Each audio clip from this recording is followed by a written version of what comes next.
Bonjour à tous et à toutes, petit flash info pour vous parler du bonus écologique et de son avenir. C'est un peu le sujet du moment, tout le monde en parle, et on en parle tellement qu'un décret devrait être publié cet été. Pour une application rapide, certains parlent de juillet, d'autres de septembre. Ce qui m'inquiète le plus, c'est que pour respecter les règles de l'Organisation mondiale du commerce, ils ne peuvent pas pondre un décret direct en écrivant noir sur blanc « Les voitures produites en Chine ne seront pas éligibles au bonus écologique ». Pour cela, ils vont devoir ruser et orienter les critères vers des voitures plus écologiques, c'est-à-dire avec une empreinte carbone raisonnable, donc on sous-entend avec peu de transport, mais aussi produite avec de l'énergie propre, c'est-à-dire nucléaire ou renouvelable. Enfin, je devrais dire décarbonée, sinon en commentaire on va encore me dire « Ouais, comment ça, le nucléaire c'est pas une énergie propre, patati et patata ». Et ce que j'ai peur, c'est qu'en visant la Chine, qui a une électricité majoritairement au charbon et au pétrole, il serait capable d'exclure en même temps l'Allemagne et donc la Gigafactory de Berlin. Donc on va plutôt avoir des modèles compatibles au bonus écologique en fonction, je sais pas, d'un certificat obtenu sur le modèle pour dire je suis une voiture propre, plutôt qu'une exclusion de certains pays. Dans ces critères, on aura aussi le recyclage et très certainement la réparabilité. Et encore une fois, Tesla est plutôt mal barré avec ses batteries de type 4680. J'ai regardé le démontage d'une de ces batteries sur la chaîne de Monroe, et c'est mission impossible. Même si Tesla, son discours c'est il n'y a pas besoin de les ouvrir, nos cellules ne tombent pas en panne. Si pour être éligible au bonus écologique, il faut que ces cellules soient réparables, dans ce cas, les Tesla avec ce type de batterie ne seront pas éligibles. D'après Le Point, Bercy aurait déjà un modèle permettant d'évaluer l'empreinte carbone sur la construction d'un véhicule. Et ce modèle prend en compte aussi bien la construction du moteur que la batterie. En ce moment, pour nous faire oublier un petit peu la réforme de la retraite, Emmanuel Macron ne parle que de la réindustrialisation de la France. Un événement s'est déroulé d'ailleurs hier, le 15 mai, Choose France, avec la présence de plus de 200 dirigeants, dont Elon Musk. On croise les doigts pour qu'il fasse des investissements en France. Revenons au sujet principal, donc rien d'officiel pour le moment, le décret n'est pas encore écrit et publié. Impossible de vous dire exactement quels seront les voitures éligibles à ce nouveau bonus ou non. Ce qui est certain, c'est que ça va vite rentrer en application. Ce qu'on appelait le bonus 2024, ça sera certainement le bonus mi-2023. C'est même une quasi-certitude. Une fois qu'il sera publié, il y a fort à parier qu'il reste un petit délai, le temps de recevoir son véhicule pour les commandes passées avant une certaine date. Il risque forcément d'avoir un afflux de commandes, comme j'ai connu il y a de ça 3 ans lorsque j'ai commandé ma Model 3. Actuellement, les livraisons sont très rapides, c'est de l'ordre de 15 jours pour certaines. Mais ma première Model 3, moi j'ai attendu 6 mois parce qu'il y a eu une modification de bonus. Le bonus de 2020 était moins avantageux que celui de 2019. Donc il fallait absolument que la commande soit passée avant le 31 décembre 2019. Dès que l'info est tombée officiellement, tout le monde s'est rué pour passer commande. Résultat des courses, moi je l'ai attendu pas mal de temps ma Tesla. Et là, je pense que c'est peut-être ce qui vous pend au nez. De mémoire, il fallait avoir commandé avant le 31 décembre et la réceptionner avant fin mars. Je peux vous dire que fin mars, il y en a, ils ont eu les pétoches. Là, clairement, le gouvernement, il ne veut pas reproduire l'erreur qui a été faite avec les panneaux photovoltaïques, c'est-à-dire de l'argent investi en masse pour finalement une production principalement asiatique. Le mot d'ordre, c'est réindustrialisation de la France. Donc, quelque part, ça semble assez logique d'arrêter de subventionner des véhicules produits à l'autre bout du monde. C'est le cas de la Tesla Model 3.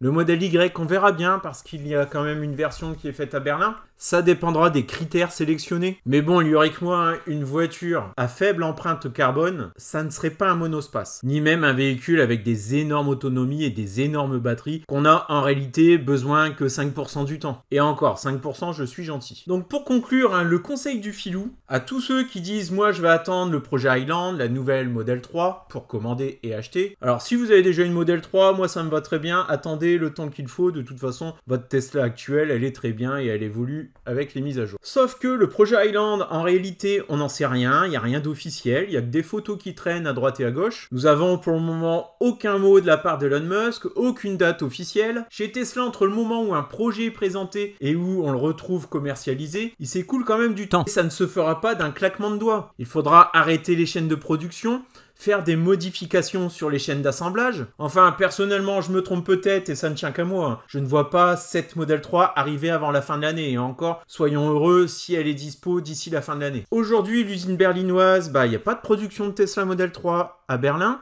Donc a priori, la Tesla Model 3, elle ne sera plus éligible au bonus écologique. Et ça risque d'arriver bien avant que le projet Highland soit mature. Donc pour ceux qui comptent beaucoup sur cette nouvelle Model 3 restylée, il faut vous attendre à la payer de plein pot. Acheter une Tesla Model 3 aujourd'hui, c'est bénéficier de 5 000 € de bonus écologique sur les modèles à moins de 47 000 €. Je rappelle que la propulsion très de gamme, elle est à 36 690 € bonus déduit, avec l'hypothèse assez forte que ce bonus disparaît rapidement. Le marché de l'occasion va vite prendre en compte qu'il n'est plus possible d'avoir le bonus en neuf de la Tesla Model 3, et les prix ne vont pas forcément s'écrouler à la baisse, mais plutôt rester stables, voire même monter. Beaucoup vont très certainement rouler une année, puis revendre leur véhicule, et le bonus écologique aura fait office d'amortisseur face à la décote du véhicule. Je rappelle qu'une personne physique peut toucher le bonus écologique de 5 000 € une fois tous les 3 ans. Les véhicules achetés en 2022 ne comptent pas dans ce bonus, et vous avez l'obligation de conserver le véhicule une année et avoir roulé au moins 6 000 km avant de revendre le véhicule, sinon vous devez rembourser le bonus touché. Le bonus peut être majoré de 2 000 € si votre revenu fiscal de référence par part est inférieur ou égal à 14 089 €. Dit comme ça ne paraît pas beaucoup, mais j'ai bien dit par part. Donc si vous êtes un couple avec 3 enfants par exemple, votre revenu fiscal de référence ne devra pas dépasser 56 356 €. Donc il s'agit d'un couple gagnant chacun en moyenne 2 300 € par mois. Et lorsqu'on sait qu'avec un véhicule électrique, on peut faire de belles économies, ce sont des calculs à faire. J'ai plusieurs de mes abonnés qui roulent en Tesla Model 3 et qui ont obtenu le bonus maximal de 7 000 €. À cela, vous pouvez ajouter la prime à la conversion pour la remise d'un vieux véhicule, mais également d'autres aides si vous êtes par exemple dans une zone dite à faible émission, les ZFE. Alors pour les aides annexes, je vous laisse vous renseigner vous-même, il y en a trop, je ne suis pas concerné, je ne sais pas comment elles fonctionnent. Mais si j'aurais un conseil à donner, si vous aviez déjà un projet d'acheter un véhicule électrique, ça serait peut-être de ne pas trop tarder. Surtout s'il s'agit d'une Tesla aujourd'hui éligible au bonus écologique. Les prix Tesla n'ont jamais été aussi bas. Je pense qu'à attendre, finalement, on a plus à y perdre qu'à y gagner. Ce n'est que mon avis, ça n'engage que moi, je ne suis pas payé par Tesla. Enfin, indirectement si vous utilisez un lien de parrainage et que vous me choisissez comme parrain. Oui, pour ceux qui ne le savent pas, il y a un programme de parrainage chez Tesla. Juste avant de commander votre Tesla, vous pouvez utiliser un lien de parrainage. Je mets le mien dans la description de la vidéo et dans les commentaires. Et Tesla, dans ce cas, donne 1000 crédits à celui qui a utilisé le lien de parrainage et 2000 à celui qui a parrainé. Ces crédits sont ensuite échangeables dans une boutique Tesla contre des lots, dont des kilomètres de supercharge gratuites. En priorité, bien entendu, utilisez le code de parrainage d'un de vos proches si vous avez une personne autour de chez vous qui en possède une et qui vous a fait découvrir cette voiture. Et si vous n'avez personne, bien entendu, utilisez le mien, ça me fera toujours plaisir. Mais ce n'est pas le but premier de mes vidéos. D'ailleurs, j'ai toujours fait des vidéos même lorsqu'il n'y avait pas de parrainage chez Tesla.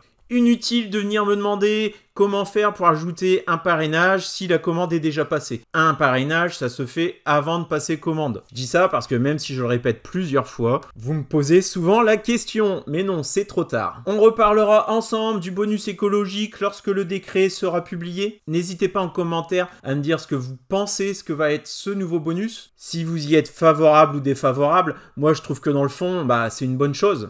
Même si c'est chiant parce que aujourd'hui j'ai beau essayer d'autres véhicules, bon pour l'instant je reviens toujours chez Tesla. Pour moi pour l'instant c'est la meilleure voiture électrique. Et je ne suis pas un profane, même si j'ai une chaîne Tesla, que je ne parle quasiment que de Tesla. J'aimerais bien avoir autre chose qu'une Tesla, avoir d'autres choix, qu'il y ait plus de concurrence, au même niveau que ma Model 3 et surtout dans une même gamme tarifaire. Parce qu'aujourd'hui, sous les 40 000 €, je vois pas grand monde en fait. Et même les marques chinoises là, qui sont en train d'arriver sur le territoire, sans le bonus, ça va être compliqué pour eux. Tesla a peut-être une chance de s'en sortir avec le modèle Y produit en Allemagne. Bon, on y verra un petit peu plus clair, je pense, d'ici un mois. Allez, ciao et à bientôt!